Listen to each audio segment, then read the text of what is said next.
మన పిల్లలు మనకు భయపడుతున్నారు అంటే భయమే కాదండి, ప్రేమను కూడా పంచాలి మనం. కానీ పిల్లలు భయపడుతున్నారు, ఆ భయంతోనే నా పిల్లల్ని నేను చాలా పద్ధతిగా పెంచుతున్నానులే అని అనుకుంటాము. కానీ భయం కాదండి, మనం ప్రేమను కూడా ఇవ్వాలి.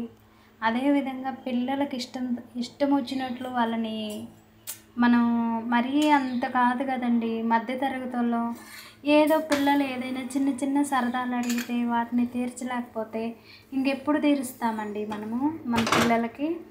పెళ్ళయి పిల్లలు పుట్టిన తర్వాత వాళ్ళు మనలాగే ఇది కాకూడదు కదా. చిన్న చిన్న సంతోషాలను కూడా వాళ్ళకి ఫుల్ఫిల్ చేయాలండి. లేదంటే వాళ్ళు చాలా బాధపడతారండి. ఇంకెవరు మన తల్లిదండ్రులుగా మనం చేయక ఇంకెవరు చేస్తారండి? వాళ్ళు ఏది అడిగితే అది ఈ వయసులో చేయక ఇంకెప్పుడు చేస్తారండి? నేను ఎవరి గురించో చెప్పట్లేదు, ఆ పిల్లల గురించి నేను చెప్తున్నాను. మనం అనుకుంటాము మనకి భయపడుతున్నారులే పిల్లలు, మనం ఎలా చెప్తే ఓ పద్ధతిగానే పెరుగుతున్నారులే అన్నట్టు మనం అనుకోకూడదండి.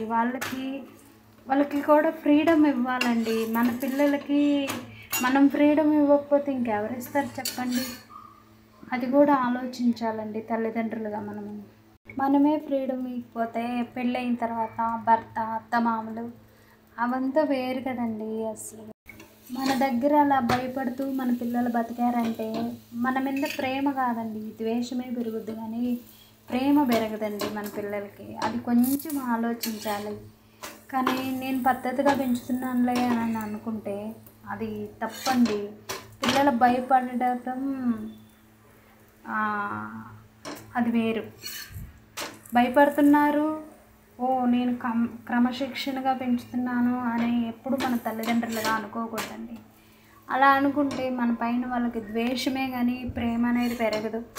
అది ఆలోచించాలి మనం తల్లిదండ్రులుగా ఒకసారి.